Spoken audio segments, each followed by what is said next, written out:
que em 2021 a gente teve uma das melhores temporadas da Fórmula 1, que vai ser lembrada por décadas, a gente já sabe. Mas eu tô aqui para falar sobre o porquê a temporada de 2022 pode ser uma das melhores temporadas da Fórmula 1, assim como a de 2021 foi. É claro que eu tô exagerando um pouco, mas depois de 7 corridas e 15 ainda para acontecer, a gente sabe que não tem nada definido e eu vou falar um pouco mais nesse vídeo.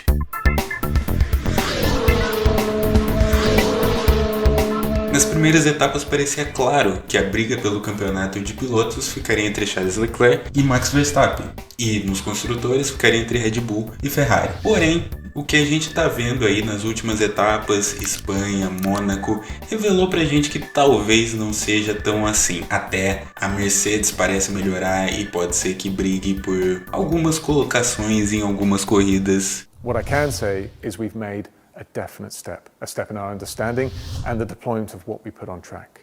And we can build on that, and not the same as could be said for the first 5 races with the car that we had there.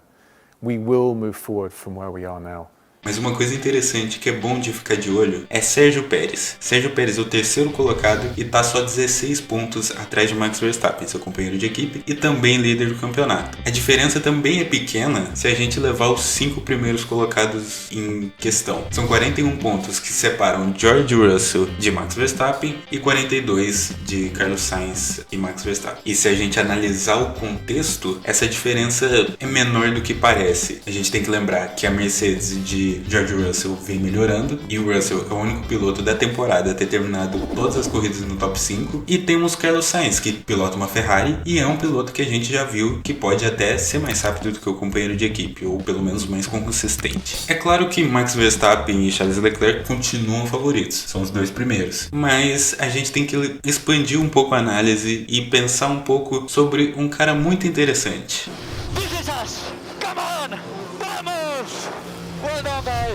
O Tcheco, como eu disse anteriormente, está apenas 16 pontos do líder. Uma questão muito interessante que eu postei lá no meu Twitter, inclusive me segue lá, é que se o resultado do GP do Azerbaijão de 2021 se repetir em 2022, a gente vai ter, pela primeira vez na carreira dele, Sérgio Pérez como líder do campeonato. Então dá pra falar que o Pérez é title contender, ou concorrente ao título, no bom português? Bom, é interessante ver que ele foi mais rápido que o companheiro de equipe Max Verstappen durante todo o fim de semana em Mônaco, o que não é algo comum de se acontecer. Isso vai se repetir para sempre? Não se repetiu nas outras 6 corridas dessa temporada e é possível que não continue repetindo, mas não dá para descartar Sérgio Pérez desse título. Uma coisa que algumas pessoas podem levantar é que Christian Horner, Helmut Marko gostam mais do Verstappen, mas como equipe, como Red Bull Racing, eles querem alguém que pontue, eles querem alguém que ganhe corridas. Não importa se é o holandês ou se é o mexicano, para eles o que importa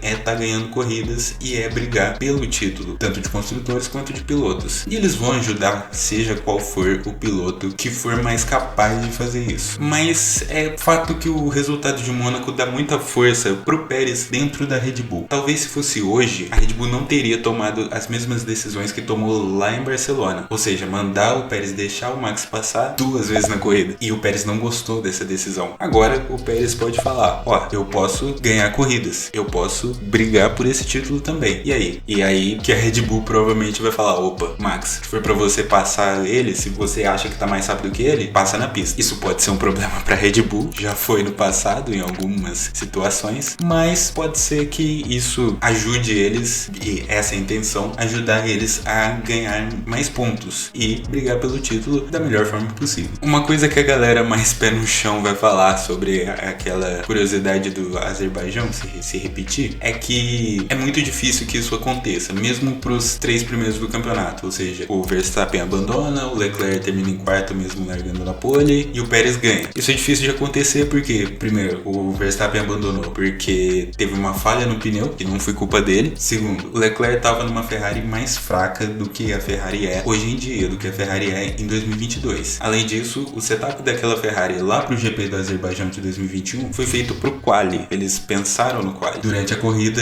eles já esperavam que o Leclerc fosse perder posições. Em 2022, mas isso provavelmente não vai acontecer. Mas esse exemplo é interessante para mostrar o quão perto 16 pontos são. Então é algo para ficar de olho. Com 7 corridas passadas e 15 ainda para acontecer, existem outras possibilidades. Trago aqui 3 nomes interessantes que são os próximos, né, na tabela de classificação do campeonato de pilotos, que são de, primeiro, George Russell. Como eu tinha dito anteriormente, 41 pontos atrás do líder. É um piloto que já se provou muito forte, muito consistente. Com a melhora da Mercedes, ele pode brigar com algumas posições no pódio ou até algumas vitórias. Então é um cara pra gente ficar de olho. A gente tem Carlos Sainz, que é um piloto também muito consistente, que esse ano vem cometendo alguns erros, tendo alguns azares até, mas se ele se encaixar, se ele conseguir manter uma sequência, a gente sabe que ele pode ser bastante rápido. E ano passado a gente viu ele terminando o campeonato na frente do Leclerc, o que não era muito